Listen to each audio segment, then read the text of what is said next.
7:13 right now. Democratic congressional leaders on their way to Washington, D.C. this morning to develop a strategy to secure the party's nomination for Vice President Kamala Harris. Ever since President Biden announced his decision not to run for re-election yesterday afternoon, there was an immediate mobilization of black women to support Kamala Harris.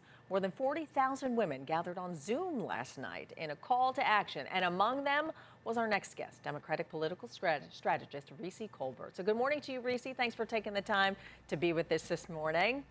Good morning. Thank you for having me. It's a pleasure. I'm just wondering how much sleep you got last night. I mean, very, very busy day. So tell us a little bit about that Zoom call yesterday. Who organized the call and what came out of it?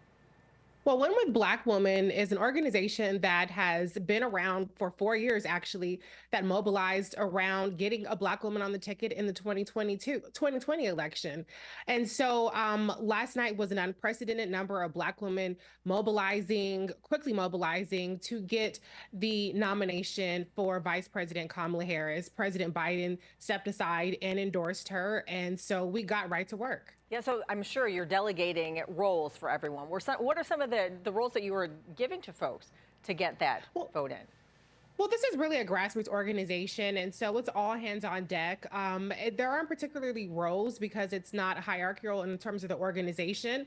This is a galvanization of Black women across all industries, generations, and geographical locations that know how to galvanize their own communities. And so that's really what it's about. It's about taking forth the message of how we're going to get Vice President Kamala Harris elected. Yeah, how critical do you think the Black vote and the women's vote is in this presidential election? It's very critical. Black women are multipliers in our communities, and we bring along with us our sons and our daughters, our husbands and our neighbors to the ballot box. And we have always been the backbone of the Democratic Party in a way that is about bringing people in and not about alienating people. And so having 44,000 Black women on a call for Kamala Harris last night that came together in a matter of hours shows that we're a force to be reckoned with, and we are not going to allow people to step over VP for this nomination that she is rightfully qualified for. Well, it certainly is impressive, those numbers. But based on what happened when Hillary Clinton ran for president, what were the lessons learned from that race? How will this be different?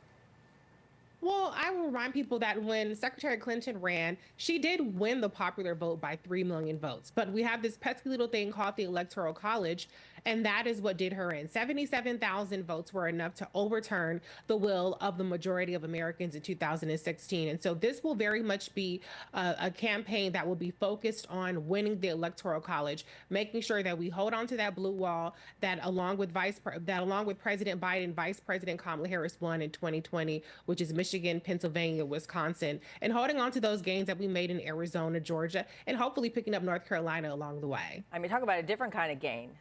A record-setting fundraising day for Kamala Harris yesterday? Yes. Well, we saw that, there were plenty of reports about how donors were on the fence and holding out money, but we saw the power of grassroots donations yesterday according to reports, Act Blue says that $60 million was raised before the clock struck midnight.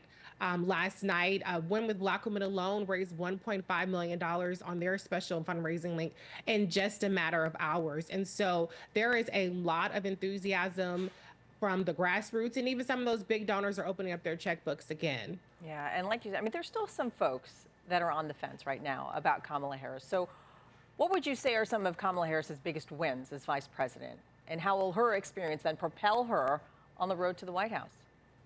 Well, the good thing about having Vice President Kamala Harris in the driver's seat now is that she does not need training wheels.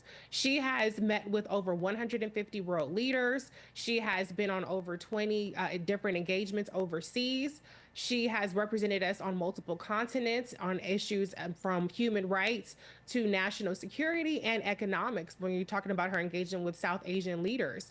And on top of all that, she has a very robust domestic policy. She's leading up the administration's charge on broadband access, something that 14 million Americans have gained low-cost internet for. She's led the charge on maternal mortality, which has led to over 47 states in D.C. expanding Medicaid expansion for postpartum care from 60 days to 12 months. That's something that she alone championed and led led the charge on, as well as a number of things in terms of eradicating lead pipes, climate change initiatives, gun violence prevention. And so this is the vice president who has been very active, very hands-on, and she has the receipts from her Senate days, her days as Attorney General, and her days as prosecutor. There's no better contrast to prosecuting the case against a convicted felon than putting the prosecutor on the job. Well, she certainly is battle tested. Reecie Colbert, thanks again for taking the time to speak with us this morning. Always appreciate it.